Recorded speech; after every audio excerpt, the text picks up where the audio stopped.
बादलों में जादुई 2 केक का घर। एक छोटे से गांव में शांति अपनी बेटी मोहिनी के साथ रहती थी। शांति के पति की मृत्यु कुछ दिनों पहले ही हुई थी, इसलिए शांति चिंतित थी कि वह कौन सा काम करे ताकि वह घर का खर्चा चला सके। और एक दिन शांति बैठे बैठे सोचते हुए कहती है, मैं अब घर का खर्चा चलाने के लिए कौन सा काम करूं? मुझे तो कोई काम भी नहीं आता और यहाँ से तो शहर दूर है। अगर मैं शहर में काम करने के लिए जाऊंगी तो आने जाने में बहुत खर्चा हो जाएगा। मुझे इस गांव में रहकर ही कोई काम करना पड़ेगा ताकि मैं घर का खर्चा चला सकूं, ताकि मैं अपनी बेटी को फिर से पढ़ा सकूं, नहीं तो उसकी पढ़ाई बर्बाद हो जाएगी। तभी शांति को एक आइडिया आता है और वह कहती है, अरे मुझे केक बनाना तो बहुत अच्छे से आता है। एक काम करती हूँ, मैं यहीं अपने गांव में रहकर अपने घर पर केक बनाना शुरू कर देती हूँ। कुछ तो केक बिक ही जाएंगे और उससे घर का खर्चा भी चल जाएगा। और उस दिन के बाद शांति केक बनाना शुरू कर देती है। उसे कुछ पैसे मिलने लगते हैं जिससे वह घर का राशन और अपनी बेटी मोहिनी की स्कूल की फीस भी भर देती है, जिससे मोहिनी रोज स्कूल जाने लगती है। मोहिनी पढ़ाई में बहुत अच्छी होती है। वह हमेशा अपनी क्लास में टॉप करती थी, इसलिए शांति उसकी पढ़ाई नहीं रुकवाना चाहती थी।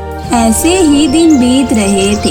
एक दिन कमला नाम की एक औरत शांति के घर पर आती है और कहती है, अरे कमला, मेरी बेटी का जन्मदिन है तो तू शाम तक या कल तक मेरी बेटी के लिए एक सुंदर सा केक तैयार कर दियो। मैं कल या आज शाम को ही लेने आ जाऊंगी।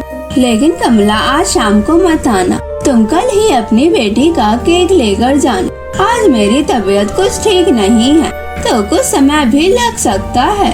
अच्छा ठीक है शांति, तो अच्छे से केक तैयार करिए, मैं कल ही केक लेने आऊंगी। उसके बाद शांति केक की तैयारियों में लग जाती है कि तभी मोहिनी वहाँ पर आती है और वो अपनी माँ को केक को बनाते देख कहती है, माँ ये तुम किसका केक बना रही हो? बेटी, मैं कमला का केक बना रही हूँ। कल उसका बर्थडे है ना, तो उसकी माँ ने आज ऑर्डर दिया है और वो कल लेने आएगी। लेकिन माँ, मुझे आपकी तबीयत कुछ ठीक नहीं लग रही है। क्या आपकी तबीयत खराब है क्या? हाँ बेटी, मेरे सर में दर्द हो रहा है। ठीक है माँ, तो आप रहने दीजिए, मैं बना देती हूँ, आप जाके आराम कर लीजिए। नहीं बेटी, रहने दे, मैं बना लूंगी। तू कैसे बनाएगी? तुझे तो आता भी नहीं है। कहीं खराब हो गया तो कमला मुझे बहुत बोलेगी और आज के बाद कभी भी ऑर्डर नहीं देगी।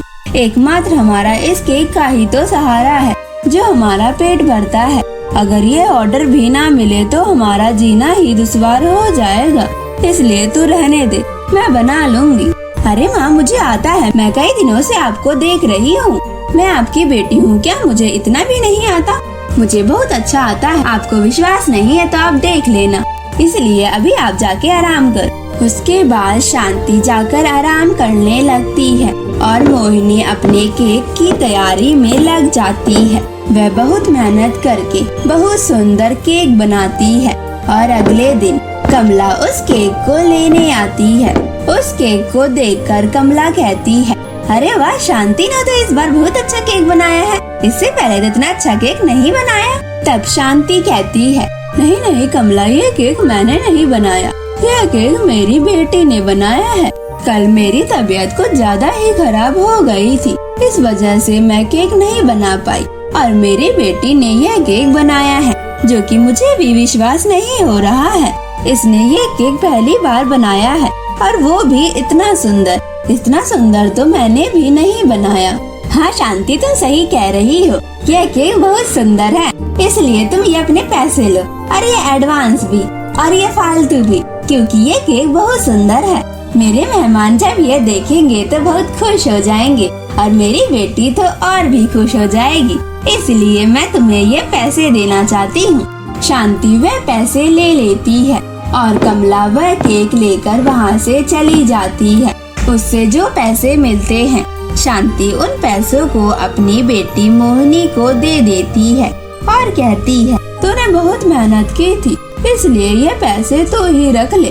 नहीं माँ, ये पैसे मैं नहीं रखूंगी, तुम्हारी तबीयत अभी ठीक नहीं हुई है, इसलिए मैं इन पैसों से जाकर दवाई लेकर आती हूँ और तुम जल्दी से ठीक हो जाओ, फिर हम दोनों मिलकर काम करेंगे।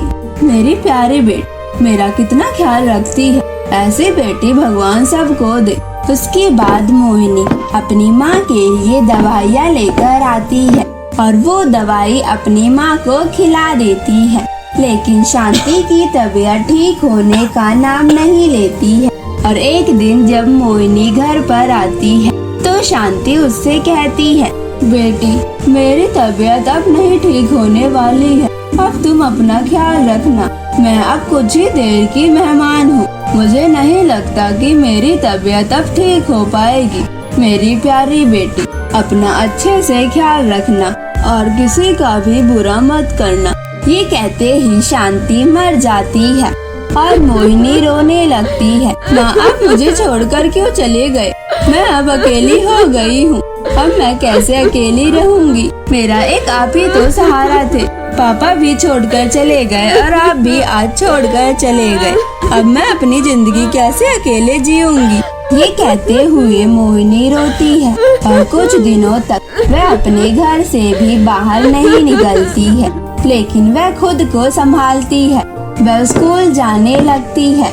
वह अपनी क्लास में बैठी होती है कि तभी उस स्कूल के प्रिंसिपल आते हैं और मोहिनी से कहते हैं, सुनो मोहिनी, तुम्हारे स्कूल की फीस अभी तक जमा नहीं हुई है, अगर तुमने फीस नहीं भरी तो मैं तुम्हें परीक्षा में बैठने नहीं दूंगा।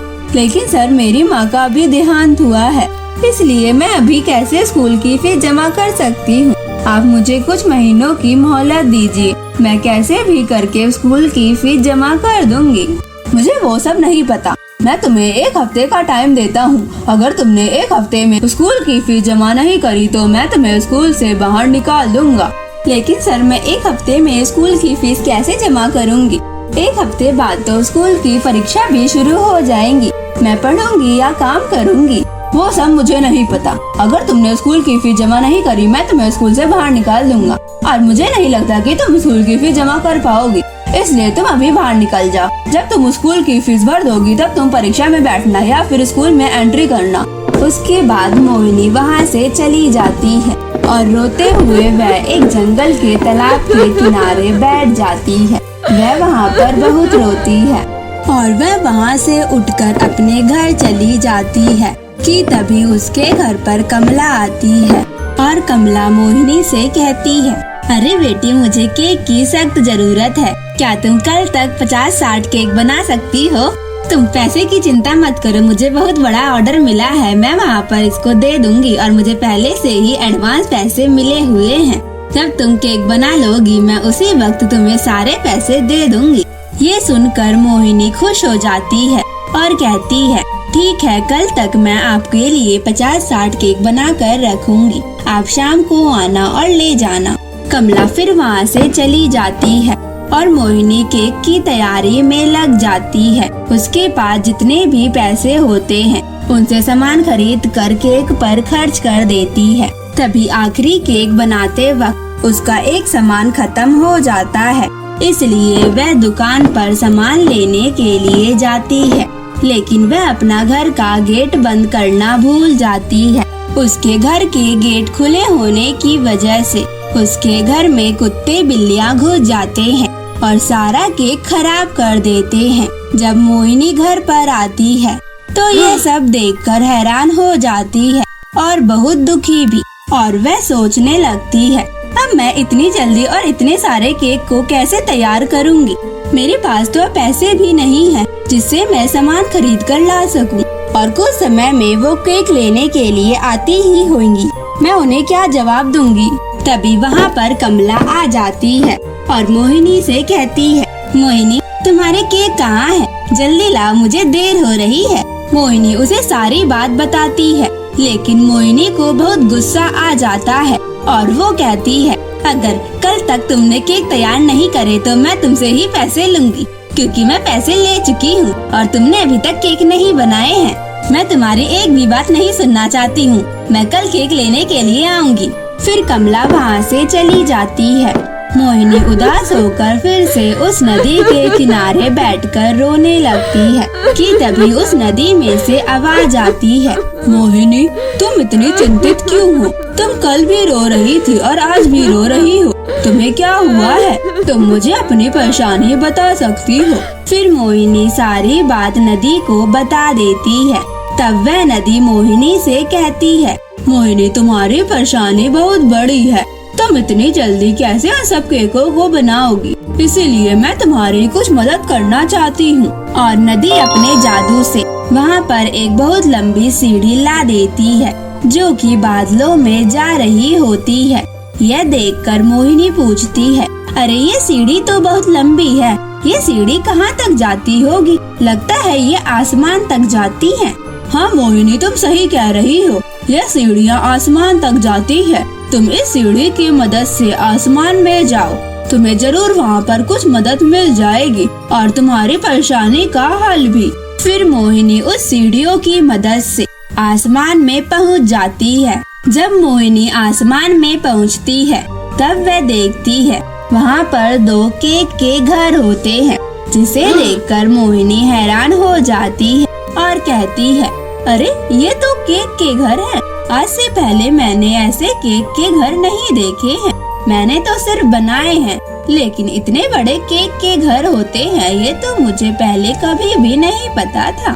तभी उनमें से एक केक का घर कहता है, मोहिनी तुम मेरे घर में आओ, मैं तुम्हें सोने चांदी और हीरे दूंगा, लेकिन तुम्हें यहीं आसमान में रहना होगा मेरे इस केक के घर में। तुम्हें इस घर में कोई कमी नहीं होगी, मैं तुम्हें सारी चीजें दूंगा। तभी दूसरा केक का घर कहता है, मोहिनी मैं तुम्हें हीरे मोती और जेवरात नहीं दे सकता हूँ, लेकिन तुम्हारी मदद करने के लिए मैं तुम्हारे लिए 50-60 केक दे सकता हूँ, जिससे तुम्हारी मुसीबत दूर हो जाएगी। दोनों केक के घरों की बात सुनने के बाद मोहिनी कहती है, फिलहाल तो मुझे 50-60 केक की सख्त जरूरत है। अगर मैंने समय पर केक नहीं दिया तो उनका मेरे पर भरोसा उठ जाएगा, जो कि मुझे बिल्कुल भी अच्छा नहीं लगेगा, क्योंकि माँ कहती थी कि जो भी हम पर भरोसा करता है उसका भरोसा कभी भी तोड़ना नहीं चाहिए। और वैसे भी मैं इस आसमान की दुनिया में रहकर क्या करूँगी? मुझे धरती पर रहना चाहिए ताकि मैं मुसीबतों का सामना कर सकूं और आगे बढ़ूं। मोहिनी उसके बाद उस दूसरे घर में जाती है। वह जैसे ही घर में जाती है उसे बहुत सारे सोने जेवरात मिलते हैं। तब मोहिनी कहती है, अरे यहाँ पर तो केक है ही नहीं, यहाँ पर तो सोने चांदी और जेवरात है। तब वह घर कहता है, मोहिनी मैं तुम्हारी परीक्षा ले रहा था, मैं देख रहा था कि तुम इस चीज के लायक हो कि नहीं, कहीं तुम लालची तो नहीं हो, इसीलिए मैंने तुमसे ऐसा कहा। अब ये सारे पैसे और सारी चीजें तुम्हारी है, तुम इसकी मदद से अपनी सारी दिक्कतें और परेशानियां दूर कर सकती हो। अब तुम्हें पैसों की कोई कमी नहीं होगी। मोहिनी वह सब पाकर बहुत खुश हो जाती है और सारे पैसे गहने लेकर अपने घर आ जाती है और उन पैसों की मदद से वह सुंदर सुंदर केक बनाती है और कमला को दे देती है। कमला इतने सुंदर सुंदर केक देखकर बहुत खुश हो जाती है और उसको बहुत सारे पैसे भी देती है और कमला उन केकों को वहाँ से लेकर चली जाती है। उसके बाद मोहिनी एक बड़ी सी केक की दुकान खोलती है, जिससे उसका बहुत अच्छा बिजनेस चलने लगता है। लेकिन वह गरीबों में भी दान करती और गरीबों की मदद भी करती। ढोलकपुर गांव में एक बहुत सुंदर लड़की रहती थी जिसका नाम मोना था।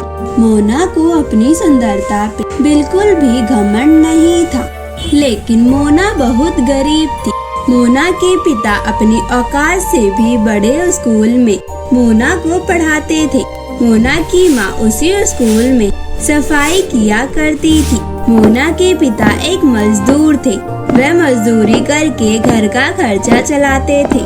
ऐसे ही एक दिन सुबह सवेरे उठकर मोना की माँ घर का सारा काम कर लेती है और वह मोना से कहती है, बेटी मोना स्कूल का टाइम हो गया है, अगर तू लेट जाएगी तो तुझे स्कूल में डांट पड़ेगी, इसलिए तो मेरे साथ ही चल। नहीं माँ, मुझे आपके साथ अभी नहीं जाना है, अभी टाइम ही कितना हुआ है।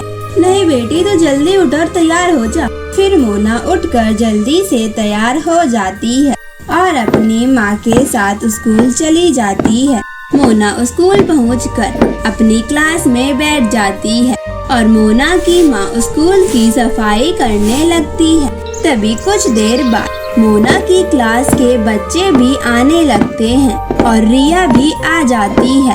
रिया प्रिंसिपल की बेटी होती है। उसे इस बात पर बहुत घमंड था कि वह प्रिंसिपल की बेटी है, इसलिए वह हर किसी को परेशान किया करती थी और कभी भी स्कूल का होमवर्क करके नहीं लाती थी। रिया जैसे ही मोना को देखती है तो वह कहती है, अरे ओ सफाई कर्मचारी की बेटी, तुझे इतनी भी क्या जल्दी होती है? सुबह सुबह स्कूल आ जाती है, तुझे भी अपनी माँ के साथ सफाई करानी होती है क्या? मोना रिया की बात का बिल्कुल भी बुरा नहीं मानती है और वह बहुत प्यार से कहती है, अरे रिया, तुम सुबह सुबह इतना गुस्सा क्यों कर रही हो? अगर तुम्हें मेरे जल्दी आने से बुरा लगता है तो मैं कल से लेट आऊंगी।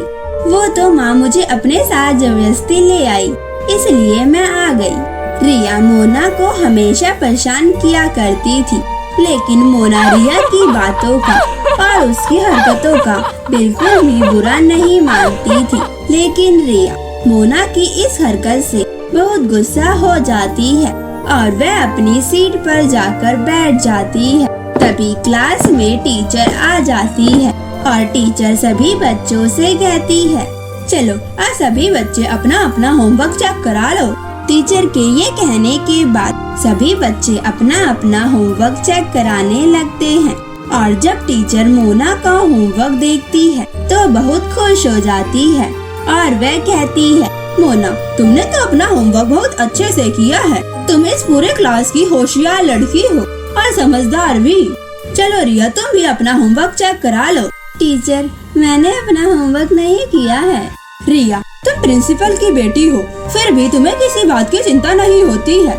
तुम एक भी काम ठीक से नहीं करती हो, तुम्हें तो किसी भी चीज की कमी नहीं है। और मोना को ही देख लो, वो कितनी गरीब है, फिर भी वह अपना काम बहुत अच्छे से करती है। तुम्हें उसे कुछ सीखना चाहिए। टीचर की बात सुनने के बाद रिया को मोना पर गुस्सा आ जाता है और वह अपने मन में कहती है, ये मोना अपने आप को समझती क्या है, इसे तब मैं बताऊंगी। और कुछ देर बाद स्कूल की छुट्टी हो जाती है। मोना अपनी माँ के साथ घर जाने लगती है। तभी मोना की माँ मोना से पूछती है, बेटी, आज स्कूल में क्या हुआ था? कुछ नहीं माँ, रोज की तरह मेरा स्कूल गया, आज कुछ भी तो अलग नहीं था। आप मुझसे ये सब क्यों पूछ रही हो? क्योंकि बेटी, आज तुम्हारी मैडम ने तुम्हारी तारीफ की थी। कि तभी मोना और मोना की माँ घर पहुँच जाते हैं। दोनों मिलके घर का काम करते हैं और शाम होते ही मोना के पिता भी आ जाते हैं। उनकी ऐसी ही जिंदगी बीत रही थी। अब मोना बड़ी हो चुकी थी और वो एक कॉलेज में पढ़ती थी, जहाँ पर रिया भी पढ़ती थी। रिया मोना का कॉलेज में भी मजाक उड़ाया करती थी। वह उसे अभी भी परेशान करने का एक भी मौका नहीं छोड़ती थी। ऐसे ही एक दिन मोना अपने कॉलेज से घर जाती है, जहाँ पर उसकी माँ मोना से कहती है, बेटी, तुम्हारे पिताजी की आज तबीयत बहुत खराब है। मेरे पास ये कुछ पैसे हैं, तुम इन पैसों से कुछ दवाइयाँ लेकर आ जाओ। शायद उन दवाइयों से तुम्हारे पिताजी को थोड़ी राहत मिल जाए। अच्छा माँ, मैं अभी जाती हूँ, आप चिंता मत करिए, मैं अभी कुछ ही समय में दवाइयाँ लेकर आ जाऊंगी। और मोना तुरंत जाकर दवाइयाँ लेकर आती है और उसके बाद उन दवाइयों को अपने पिता को खिला देती है और उन्हें आराम करने के लिए कह देती है। और अगले दिन मोना के पिता की तबीयत थोड़ी बहुत ठीक हो जाती है और मोना के पिता मोना से कहते हैं, सुनो बेटी, मैंने तुम्हारे लिए एक बहुत अच्छा रिश्ता देखा है और वो लोग आज तुम्हें देखने के लिए आते ही होंगे, इसलिए तुम आज कॉलेज मत जाओ। अच्छा ठीक है पिताजी, जैसी आपकी मर्जी। और कुछ समय बाद लड़के वाले आ जाते हैं। लड़के की माँ कमला मोनिका को देखकर बहुत खुश हो जाती है। अरे आपकी बेटी तो बहुत सुंदर है और संस्कारी भी, इसलिए आप यह रिश्ता पक्का ही समझे। आपकी जैसी बेटी तो हमें ढूंढने पर भी नहीं मिलेगी। भला ऐसी सुंदर और संस्कारी लड़कियां कहाँ मिलती हैं? कि तभी मोना के पिता कहते हैं, अरे ये तो आपका बड़प्पन है जो हम जैसे गरीब घर की लड़की को आप जैसे अमीर घर की लड़की को बहू बनाना चाहते हैं।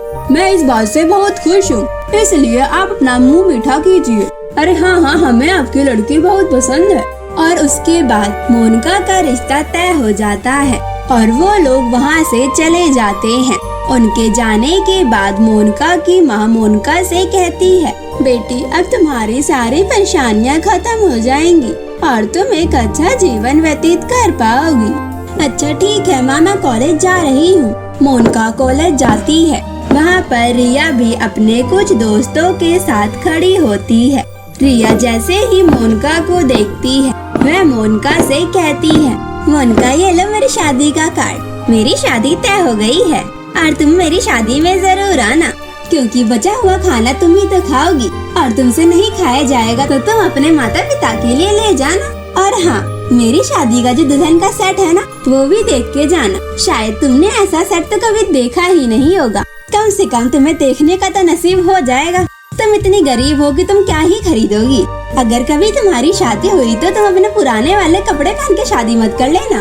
वैसे भी तुम्हारे पास है ही क्या, तुम वही पहन के कर लेना। चलो कोई बात नहीं। रिया की बात सुनकर रिया के सारे दोस्त हंसने लगते हैं, जिसे देखकर इस बार मोनिका को भी बहुत बुरा लगता है और वह कहती है, रिया तुम्हारा बहुत हो गया। मुझे लगा कि तुम सुधर जाओगी, लेकिन तुम नहीं सुधरोगी। तुमने आज मेरी बेइज्जती अपने दोस्तों के सामने की। तुमने मेरे माँ बाप का मजाक उड़ाया और मेरी गरीबी पर हंसी। तुम अपने आप को समझती क्या हो?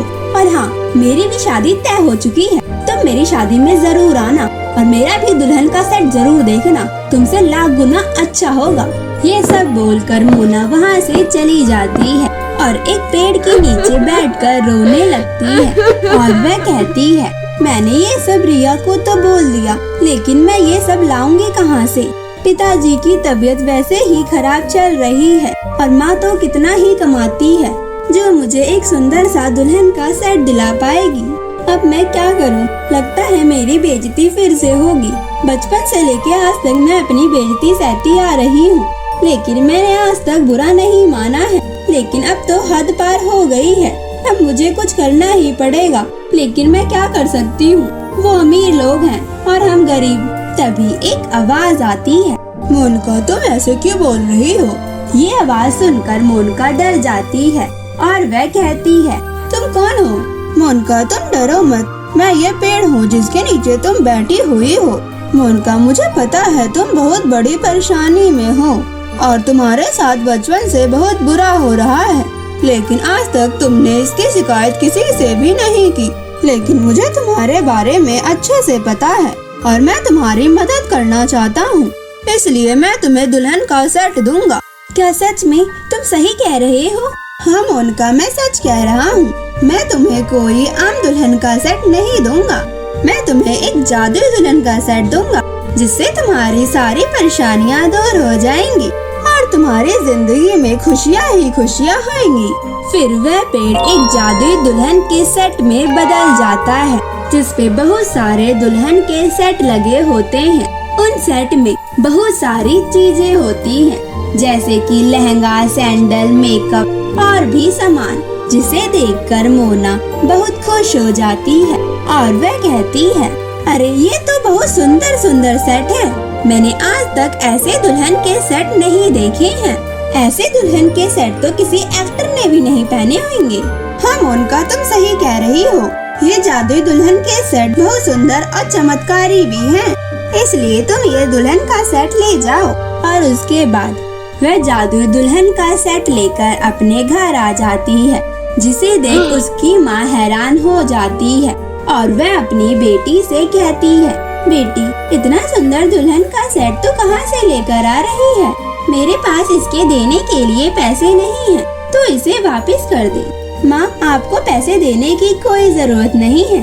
और मोनिका सारी बात अपनी माँ को बता देती है, जिसे सुनने के बाद उसकी माँ बहुत खुश हो जाती है। और शादी वाले दिन मोनिका उस जादुई दुल्हन के सेट को पहनकर तैयार हो जाती है जिसे पहनकर मोनिका बहुत सुंदर लग रही होती है। और मोनिका की शादी में रिया भी आती है। रिया जैसे ही मोनिका को देखती है वह उससे जलने लगती है और गुस्से से वहाँ से चली जाती है। और दूसरी तरफ मोनिका की शादी बहुत धूमधाम से हो जाती है और रिया कभी भी मोनिका की जिंदगी में वापस नहीं आती है।